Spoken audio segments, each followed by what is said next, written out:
Muito obrigada, Fer. Muito obrigada ao programa. Prazer. Prazer é todo nosso em te receber. Você gosta de mel ou não? Adoro mel. E milho? Bom também, hein? Bom também. Então hoje você veio no programa certo. Olha, eu queria pedir pra gente começar então com a nossa Tamires, ela que trouxe essas dicas valiosas pra gente aprender a economizar dentro de casa. Economizar não é um assunto que a gente gosta normalmente de falar, né, Tamires? É um tabu, né, ainda. Muita gente tem muita dificuldade com isso, né? Aham. É muito bacana, mas tem várias maneiras aí, a gente vai dar dicas bem bacanas. Olha, gente, é simples, fácil e você vai ter um dinheirinho sim no final do mês. É isso, Tamires? É isso. Como é que a gente faz, então? Por onde começa essa economia quando a gente está falando de economia doméstica?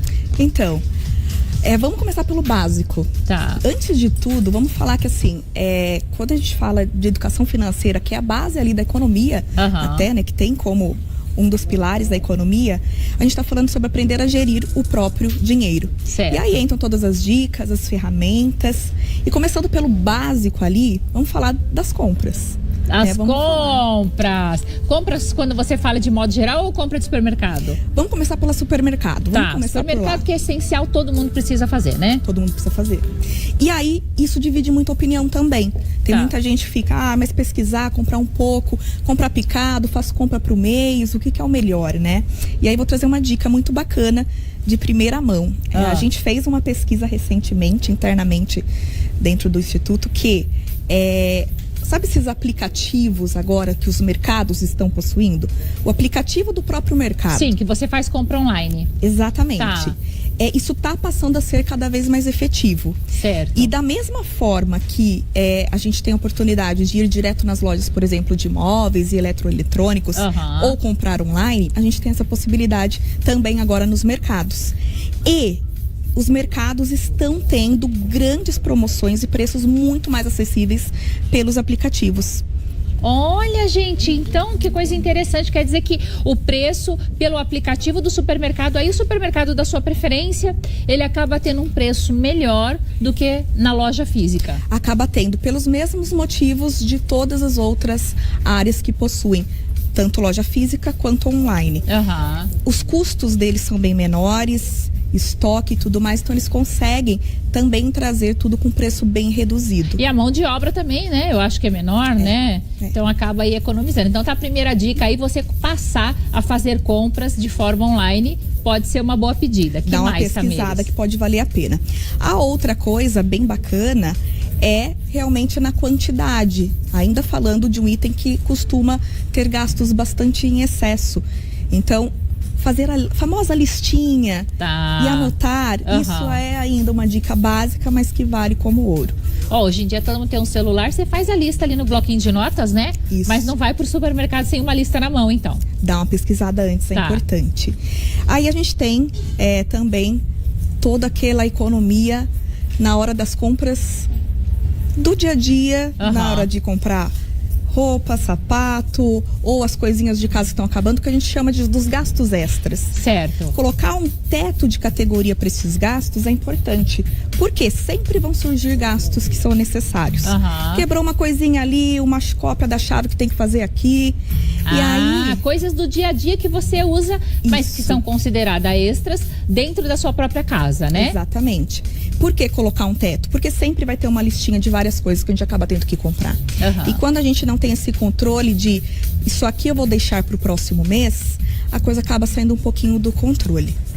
Eu vou dar uma dica bem especial aqui agora pro pessoal anotar. Anota então, eu vou anotar também, viu? Depois eu vou assistir o programa de novo, que é para não esquecer nada. Isso, que é o PQP. O que é o PQP? PQP? O PQP é o seguinte, muita gente usa o PQP para falar um palavrão, né? Não é o caso, né? Não, pelo amor de Deus, não é. São 3 perguntinhas que você vai se fazer. De 0 a 10, você vai dar uma nota do quanto você precisa desse item ou dessa conquista que você está pensando ali. Tá. Primeira pergunta. Segunda pergunta, de 0 a 10, o quanto eu quero esse item ou essa conquista. Tá. E a terceira pergunta é, o quanto eu posso, de 0 a 10, o quanto eu posso adquirir essa conquista.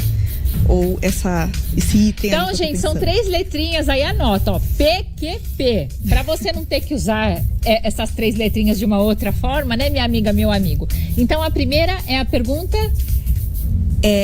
de 0 a 10, o quanto eu preciso. Quanto você precisa? Por isso o P aí, né, de precisão. O quanto você precisa desse item. Segundo. Isso, o quanto eu quero esse item. O duro que às vezes a gente quer porque quer, né?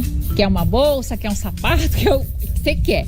Tá, mas o quanto você quer, então, esse item? E o terceiro? É o quanto eu posso, de 0 a 10. Você pode. Quanto eu posso. E aí tem o grande finale, que é o seguinte.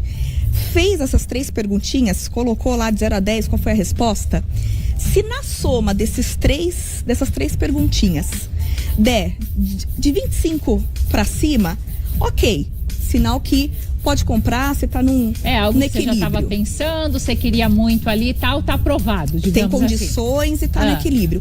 Deu de 20 a 25 o seu cálculo ali, opa, precisa dar uma pensada, fazer um pouquinho mais de controle, ponto de atenção. Deu abaixo de 20, esquece. Abandona, minha amiga, meu amigo, guarda esse dinheiro, porque já, daqui a pouquinho a gente vai voltar a conversar aqui com a Tamires e você vai entender se você economizar R$5 por dia, o que vai mudar na tua vida em um ano. É isso, Tamires? Daqui a pouquinho. Agora, você já me Tamires não me falou. Se eu economizar R$5 por dia, o que acontece comigo, Tamires? Em um ano? Então, em um ano você vai ter R$600 ali no final. E com esse dinheiro dá pra fazer muita coisa. Dá pra programar, por exemplo, uma viagem, ó. Uma viagem, ou pagar as despesas sazonais, que são aquelas extras, despesas que a gente esquece do começo do ano, né? PTU, IPVA, material escolar. Então, e uma coisa muito bacana é que esses R$5 por dia, às vezes aquele dinheirinho do quanto você dá uma economizada, faz em casa.